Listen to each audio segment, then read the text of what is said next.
Hola, mi nombre es José Roberto Rodríguez y es un gusto compartir contigo. Lección número 1, titulada ¿Cómo leer Salmos? El texto bíblico base para el estudio de esta semana se encuentra en el libro de Lucas, el capítulo 24, los versos 44 y 45, en los cuales leemos lo siguiente. Después les dijo: Estas son las palabras que les hablé cuando estaba aún con ustedes, que era necesario que se cumpliese todo lo que está escrito de mí en la ley de Moisés, en los profetas y en los salmos. Entonces les abrió el sentido para que entendiesen las escrituras. Salmos ha sido un devocionario y un himnario para judíos y cristianos de todas las épocas. Y aunque estas poesías son predominantemente las palabras que los salmistas le dedicaron a Dios, no se originaron con los mortales, sino con Dios, que inspiró sus pensamientos. De hecho, el Señor los inspiró para que escribieran. Por eso, como en toda la Escritura, Dios en Salmos nos habla mediante sus siervos y el Espíritu. Jesús, los apóstoles y los autores del Nuevo Testamento citaron Salmos y lo identificaron como Escritura. Es palabra de Dios, al igual que los libros de Génesis y Romanos. Distintos autores del antiguo Israel escribieron salmos en poesía hebrea, por lo que estos salmos reflejan su mundo específico, si bien los mensajes son universales. Es fundamental aceptar salmos como palabra de Dios y prestar mucha atención a sus rasgos poéticos, así como a sus contextos históricos, teológicos y litúrgicos, para comprender sus mensajes que llegan hasta nuestros días tras miles de años. Los salmos en el culto del antiguo Israel. Leamos en Primera de Crónicas, el capítulo 16, el verso 7. Entonces en aquel día David comenzó a aclamar a Jehová por mano de Asaf y de sus hermanos. Nehemías capítulo 12, verso 8. Y los levitas Jesúa, Binui, Cadmiel, Serebías, Judá y Matanías, que con sus hermanos oficiaba en los cantos de alabanza. Salmos capítulo 18, verso 1. Te amo, oh Jehová, fortaleza mía. Colosenses capítulo 3, verso 16. La palabra de Cristo more en abundancia en vosotros, enseñándoos y exhortándoos unos a otros en toda sabiduría, cantando con gracia en vuestros corazones al Señor con salmos e himnos y cánticos espirituales. Y Santiago, el capítulo 5, verso 13. ¿Está alguno entre vosotros afligido? Haga oración. ¿Está alguno alegre? Cante alabanzas. ¿En qué ocasiones se escribieron algunos salmos? ¿Y cuándo utilizó los salmos el pueblo de Dios? Los salmos fueron compuestos para su uso en el culto individual y comunitario. Se cantaban como himnos en el culto del templo, como sugieren las anotaciones musicales que mencionan instrumentos, melodías y directores musicales. En la Biblia hebrea, el título del libro de los Salmos, Tehilim, es decir, alabanzas, refleja su propósito principal, es decir, la alabanza a Dios. El título en español, Salmos, procede del griego psalmoi, que se encuentra en la Septuaginta, una traducción al griego temprana de la Biblia hebrea. Salmos era una parte indispensable del culto israelita. Por ejemplo, se utilizaba en las dedicaciones del templo, en las fiestas religiosas, las procesiones y durante el emplazamiento del Arca del Pacto en Jerusalén. Los cánticos para los peregrinos que suben, también conocidos como cantos de peregrinación, se entonaban tradicionalmente durante la peregrinación a Jerusalén en las 3 principales fiestas anuales. El Halel egipcio y el Gran Halel se encontraban en las 3 fiestas anuales principales, incluyendo las fiestas de la Luna Nueva y la dedicación del templo. El Hayel egipcio ocupaba un lugar importante en la ceremonia de la Pascua.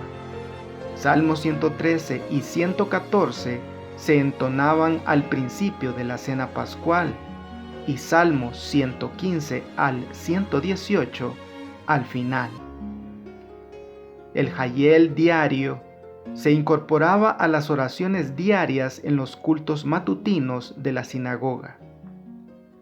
Los salmos no solo acompañaban el culto del pueblo, sino también los instruía sobre cómo debían adorar a Dios en el santuario.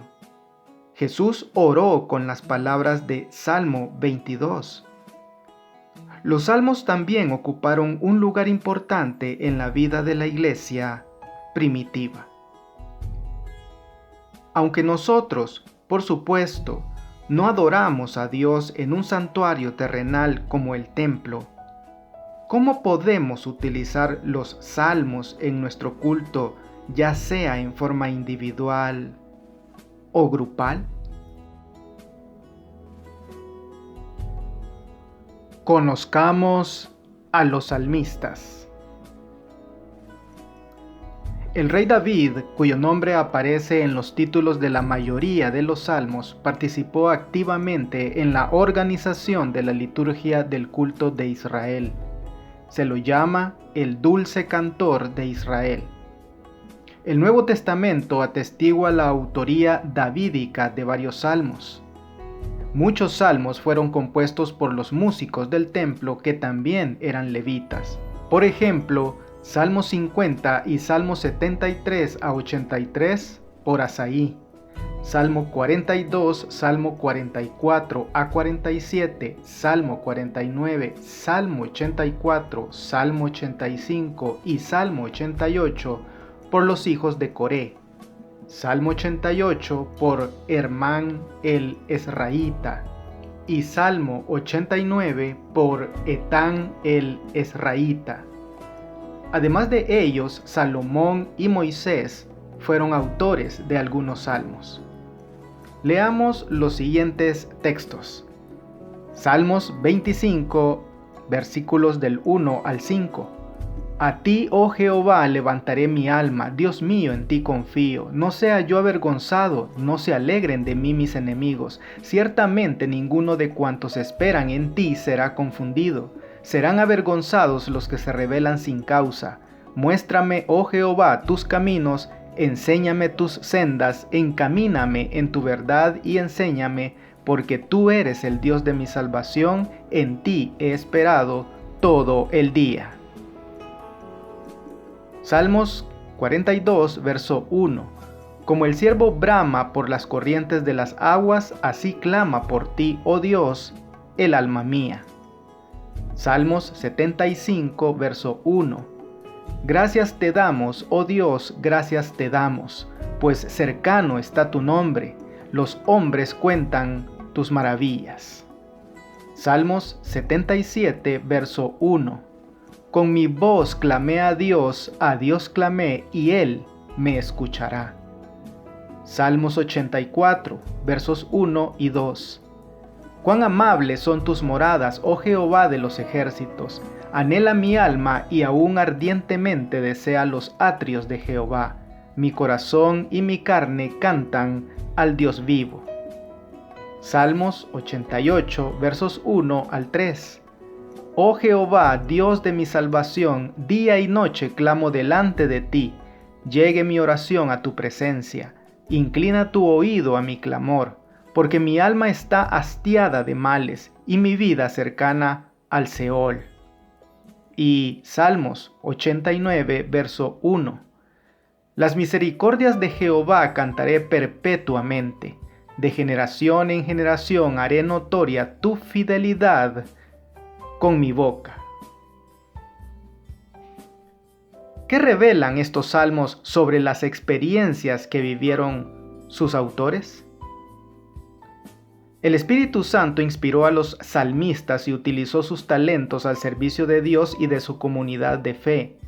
Los salmistas eran personas de genuina devoción y profunda fe, y sin embargo, propensas a desalientos y tentaciones, como el resto de nosotros. Aunque escritos hace mucho tiempo, los salmos reflejan seguramente algo de lo que experimentamos hoy. Llegue mi oración a tu presencia, inclina tu oído a mi clamor, porque saturado estoy de males y mi vida está al borde del sepulcro, dice Salmos 88, 2 y 3. Este es el clamor del alma del siglo XXI, tanto como el de alguien de hace 3000 años.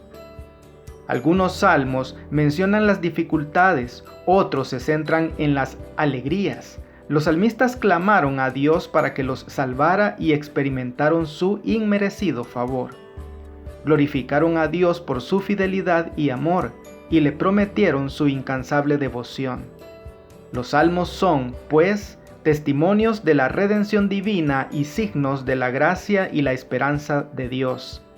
Los salmos transmiten una promesa divina a todos los que abrazan, por la fe, los dones divinos del perdón y de una vida nueva, pero al mismo tiempo no tratan de encubrir, ocultar ni restarles importancia a las dificultades y el sufrimiento que prevalecen en un mundo caído. ¿Cómo podemos encontrar esperanza y consuelo sabiendo que incluso personas fieles como los salmistas lucharon con algunas de las mismas cosas que nosotros? Un cántico para cada etapa. Leamos los siguientes textos. Salmos capítulo 3. Oh Jehová, cuánto se ha multiplicado mis adversarios. Muchos son los que se levantan contra mí, muchos son los que dicen de mí, no hay para él salvación en Dios. Sela. Mas tú, Jehová, eres escudo alrededor de mí, mi gloria y el que levanta mi cabeza. Con mi voz clamé a Jehová, y él me respondió desde su monte santo. Sela. Yo me acosté y dormí, y desperté porque Jehová me sustentaba. No temeré a 10 millares de gente, que pusieren sitio contra mí. Levántate, Jehová, sálvame, Dios mío, porque tú heriste a todos mis enemigos en la mejilla, los dientes de los perversos quebrantaste. La salvación es de Jehová, sobre tu pueblo sea tu bendición. Sela. Salmos capítulo 33 versos 1 al 3. Alegraos, oh justos, en Jehová, en los íntegros es hermosa la alabanza.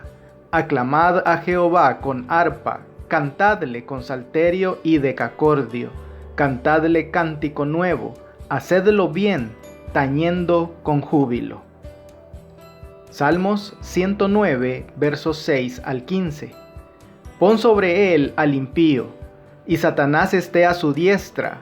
Cuando fuere juzgado, salga culpable y su oración sea para pecado. Sean sus días pocos, tome otro su oficio, sean sus hijos huérfanos y su mujer viuda. Anden sus hijos vagabundos y mendiguen, y procuren su pan lejos de sus desolados hogares.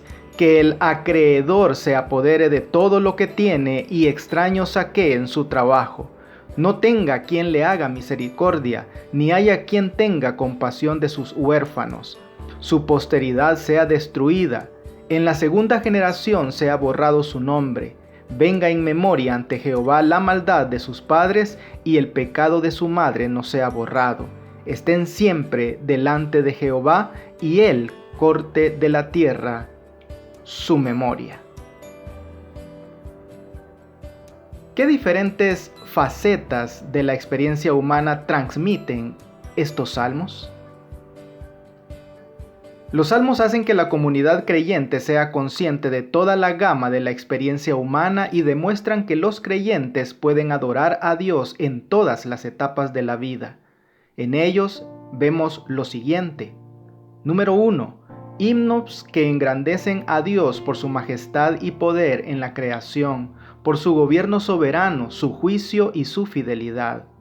Número 2. Salmos de acción de gracias, que expresan profunda gratitud por las abundantes bendiciones de Dios. Número 3. Lamentaciones que son clamores sinceros a Dios para que nos libre de los problemas. Número 4. Salmos sapiensales que brindan orientaciones prácticas para una vida recta. Número 5. Salmos regios que señalan a Cristo, que es el Rey soberano y libertador del pueblo de Dios. Número 6. Salmos históricos, que recuerdan el pasado de Israel y destacan la fidelidad de Dios y la infidelidad de Israel, para enseñar a las generaciones venideras a no repetir los errores de sus antepasados, sino a confiar en Dios y permanecer fieles a su pacto. La poesía de los salmos evidencia un poder singular para captar la atención de los lectores. Aunque algunos de estos recursos poéticos se pierden en la traducción, en nuestra lengua materna todavía podemos apreciar muchos de ellos. 1. Paralelismo. Consiste en combinar palabras, frases o pensamientos construidos en forma simétrica.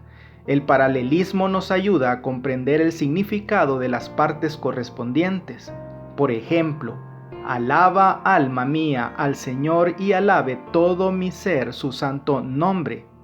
En este paralelismo, alma mía es todo mi ser. 2. Imágenes. Utilizan el lenguaje figurado para apelar con fuerza a los sentidos físicos de los lectores. Por ejemplo, el refugio de Dios se describe como la sombra de sus alas. 3. Merismo. Expresa la totalidad mediante un par de partes contrastantes. Día y noche clamo a ti, denota clamar sin cesar. Y 4. Juegos de palabras. Emplean el sonido de los términos para elaborar un ingenio verbal y resaltar un mensaje espiritual. En el Salmo 96, 4 y 5, las palabras hebreas Elohim, dioses, y Elilim, ídolos, crean un juego de palabras para transmitir el mensaje de que los dioses de las naciones solo aparentan ser Elohim, dioses, pero no son más que Elilim, ídolos. Por último, la palabra Sela denota un breve interludio, ya sea para hacer una pausa y reflexionar sobre el mensaje de una sección concreta del Salmo o para cambiar el acompañamiento musical. Oraciones inspiradas. Leamos en 2 de Samuel el capítulo 23, los versos 1 y 2. Estas son las palabras postreras de David. Dijo David, hijo de Isaí, dijo aquel varón que fue levantado en alto, el ungido del Dios de Jacob, el dulce cantor de Israel. El Espíritu de Jehová ha hablado por mí, y su palabra ha estado en mi lengua. Romanos capítulo 8, versos 26 y 27. Y de igual manera el Espíritu nos ayuda en nuestra debilidad, pues qué hemos de pedir como conviene no lo sabemos, pero el Espíritu mismo intercede por nosotros con gemidos indecibles. Mas el que escudriña los corazones sabe cuál es la intención del Espíritu, porque conforme a la voluntad de Dios intercede por los santos. ¿Qué nos enseñan estos textos sobre la oración? Los salmos son oraciones y alabanzas inspiradas de Israel, por lo que en ellos la voz es la de Dios entremezclada con la de su pueblo. Los salmos asumen la dinámica de interacciones vividas con Dios. Los salmistas se dirigen a Dios personalmente como Dios mío, Señor y Rey mío. Los salmistas a menudo imploran a Dios: escucha, oye mi oración, mira, respóndeme y líbrame. Estas son claramente las expresiones de alguien que ora a Dios. Las notables bellezas y atractivo de los salmos como oraciones y alabanzas reside en el hecho de que salmos es la palabra de Dios en forma de oraciones y alabanzas piadosas de los creyentes. Por ende, los salmos aportan momentos de intimidad a los hijos de Dios, como los descritos en Romanos 8:26 y 27. Además, el Espíritu nos ayuda en nuestra debilidad, porque no sabemos pedir lo que conviene, pero el Espíritu mismo intercede por nosotros con gemidos indecibles. El que sondea los corazones conoce la intención del Espíritu e intercede por los santos conforme a la voluntad de Dios. Jesús también citó de salmos como en Lucas 20:42 y 43, cuando señaló directamente a Salmo 110:1. Y el mismo David dice en el libro de los Salmos: dijo el Señor a mi Señor, siéntate a mi diestra hasta que ponga a tus enemigos por estrado de tus pies. Aunque algunos salmos han surgido de acontecimientos históricos específicos y de las experiencias de los propios salmistas, así como de las experiencias de Israel como nación, la profundidad espiritual de Salmos aborda una variedad de situaciones de la vida y cruza todas las fronteras culturales, religiosas, étnicas y de género.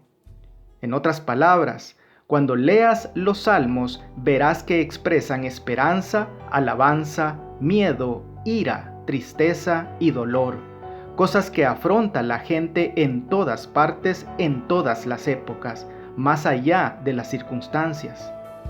Nos hablan a todos en el lenguaje de nuestras propias experiencias. ¿Qué nos dice el uso que Jesús hace de los salmos sobre la importancia que pueden tener en nuestra experiencia de fe?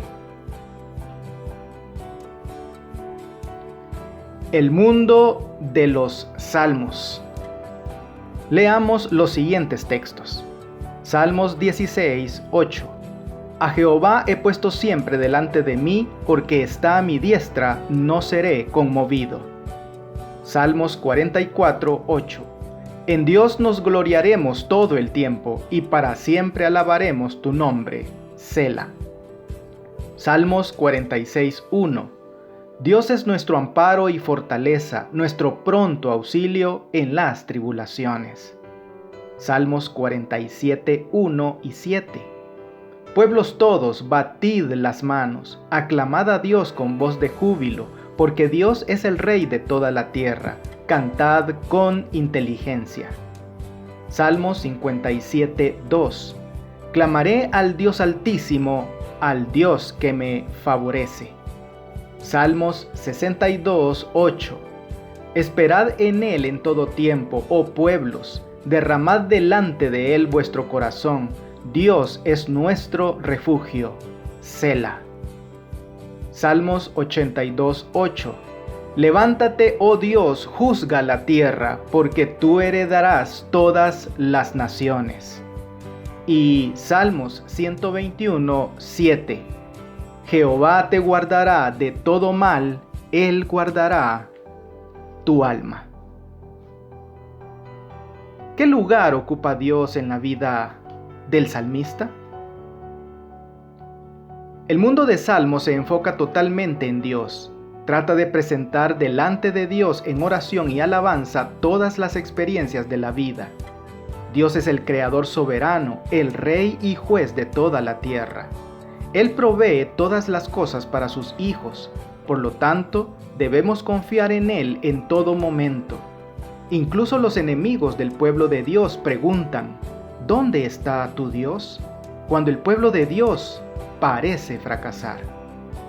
Así como el Señor es el Dios de su pueblo, omnipresente e infalible, así también el pueblo de Dios tiene a Dios siempre delante de sí. En definitiva, los salmos vislumbran el momento en que todos los pueblos y toda la creación adorarán a Dios. La centralidad de Dios en la vida produce la centralidad de la adoración. El culto en el que existían los salmos era fundamentalmente distinto del culto como lo entienden muchos en la actualidad, porque el culto en la cultura bíblica era el centro natural e indiscutible de la vida de toda la comunidad. Por lo tanto, todo lo que sucedía en la vida del pueblo de Dios, tanto lo bueno como lo malo, se expresaba inevitablemente en el culto. Dios escucha al salmista, estuviera donde estuviera, y le responde en el momento perfecto. El salmista es consciente de que la morada de Dios está en el cielo, pero al mismo tiempo Dios habita en Sión, en el santuario, en medio de su pueblo. Dios está al mismo tiempo lejos y cerca, en todas partes y en su templo. Está oculto y se revela.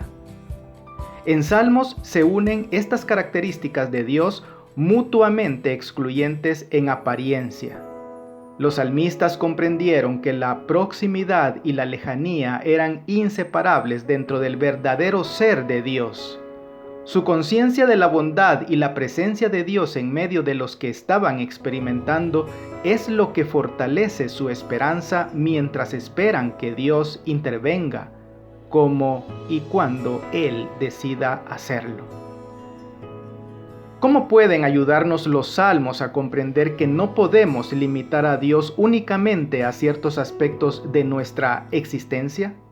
¿Y cuáles pueden ser los aspectos de tu vida en las que intentas mantener al Señor a distancia?